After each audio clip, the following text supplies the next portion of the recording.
out a little earlier this year. Tell me about this past year and what kind of successes y'all had here. We had a really great year. Our student enrollment was almost 2,000. We're just under the 2,000 threshold. We graduated 433 completers, actually 450 seniors, but 433 completers, our highest ever at this point.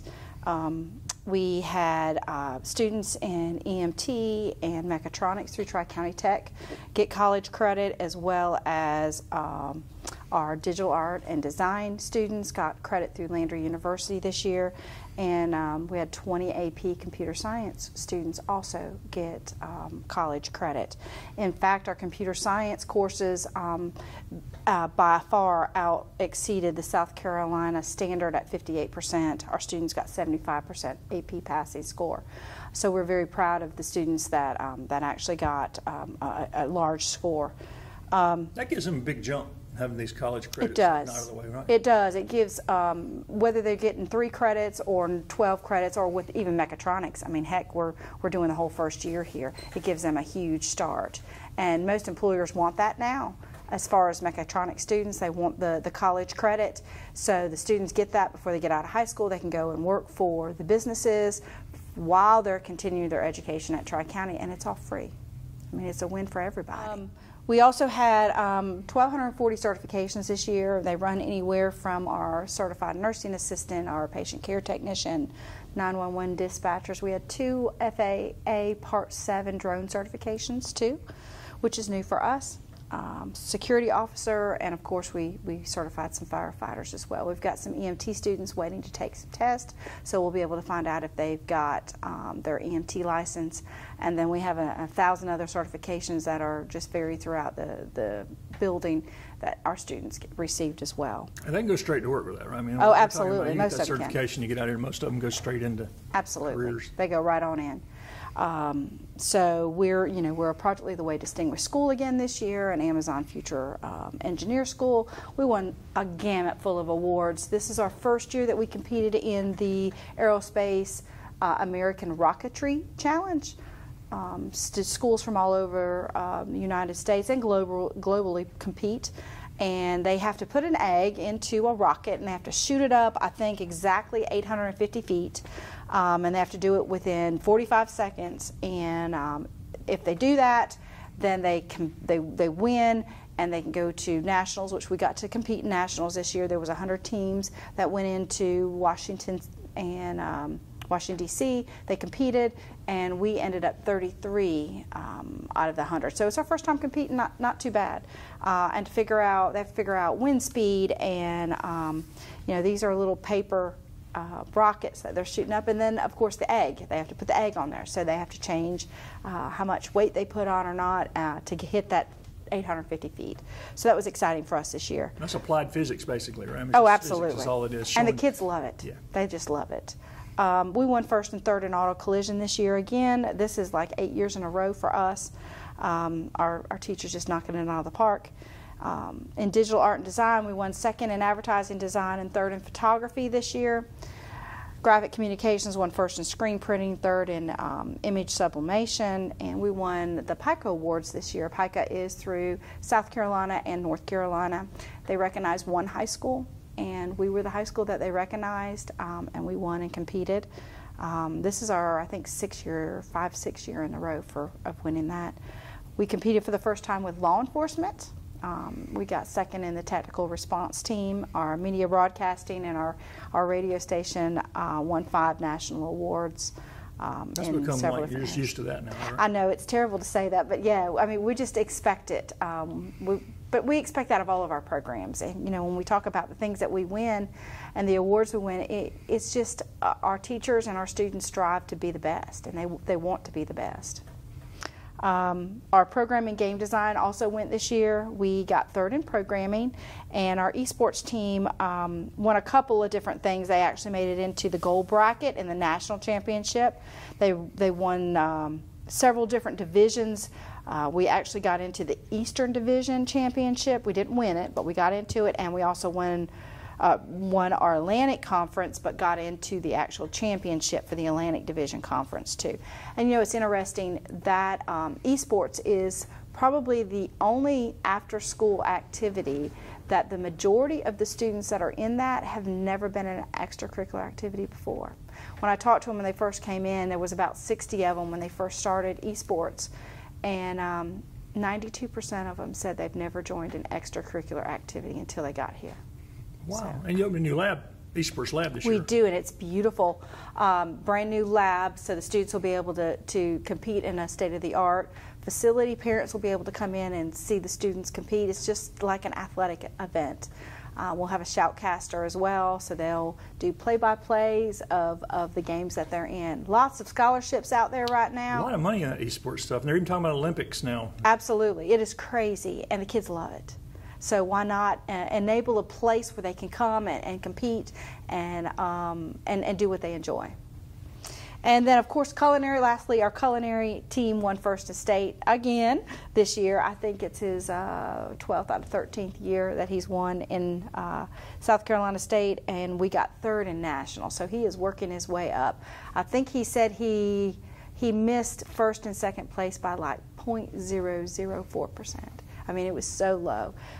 But we haven't won, so I think that's what his goal is, to win nationals. So we had a really good year last year. And the schedules are finally, I know they sort of started shifting last year, but August 1st, I think, is the earliest date I've ever remember anybody starting school in South Carolina. Does that affect y'all in any way, having this early start? It is fantastic for us because, you know, the goal of starting earlier is to hit that 90 days before Christmas break. So in the past, we've always drawn out first semester 2 more weeks after Christmas break, and so really it's just review. It's almost a wasted week, and then the last week is all testing. So if we can get all of that prior to Christmas break hitting, then that gives us, really it saves us a whole week of curriculum and time-wise. So I think it's great for us to start earlier, the kids can finish earlier, the teachers can finish earlier, and we can start fresh when January hits. And y'all have students that work and also do internships and stuff. Does having those extra days off help them? Yeah, it does. For sure. The students can go ahead and continue working over Christmas break. It also allows those that are in like mechatronics, where they're taking that Tri-County course, and they don't have the time to leave class. It allows them that break time to take off and work during that time. We do have about 30 students placed this summer. These are rising seniors, so these are juniors that just left us that are out for the summer, and they're out to work prior to their senior year. So I anticipate those will come back the first day of school and then start working again right when school starts back. So it's a good opportunity for them to continue on working as well. Do you think y'all have completely recovered from COVID? Absolutely. I absolutely think we have, and our businesses are coming to us and asking to place students more and more, so I absolutely think we've totally recovered. And speaking of that, there's probably some funding you'll lose because of the COVID funding that's running out. Does that affect you guys at all? Very little, very little. We didn't get a whole lot in the first place, so it definitely will affect our home high school. So. And what have you identified for the coming year? What do y'all want to do this coming year? What are some of your goals? So we want to continue working on school to work opportunities. That is our first priority. We want students to get out into industry, and industry wants to get our students. So that's our first priority. We're looking at a new vet lab. We have lots of students that are interested in vet tech, especially with Clemson University's new veterinary science program. And, you know, it's a simple transition to leave us, go right to Tri-County, finish 2 years, and then hit right on to Clemson University. So we've seen an increase in the number of students that want to do that, so we've revamped our vet tech lab. And we're building a new barn thanks to the penny sales tax. Both school districts, Anderson 1 and 2, gave us money for the penny sales tax. And so we are building a brand new barn with that. Our board has designated some money toward new greenhouses, so that'll all be in a combination of getting a new greenhouse and a new barn. So we look forward to that. What will that allow you to do, a new barn? Animals is primarily what we want to do. Our teacher and our students have really come to love the whole swine and pigs movement, and so this allows the students to see the babies being born. They take them from being born, they raise them, they feed them, they take care of them all summer or all during the school year, and then the full circle happens about a year later, and the students get to see them sold or complete, finished. And so it certainly gives the responsibility back to the student in raising an animal. Anything else this year? Yeah, so we're looking at expanding our parking lot. We have, like I said, 75 seniors, and we have about 300 parking spots.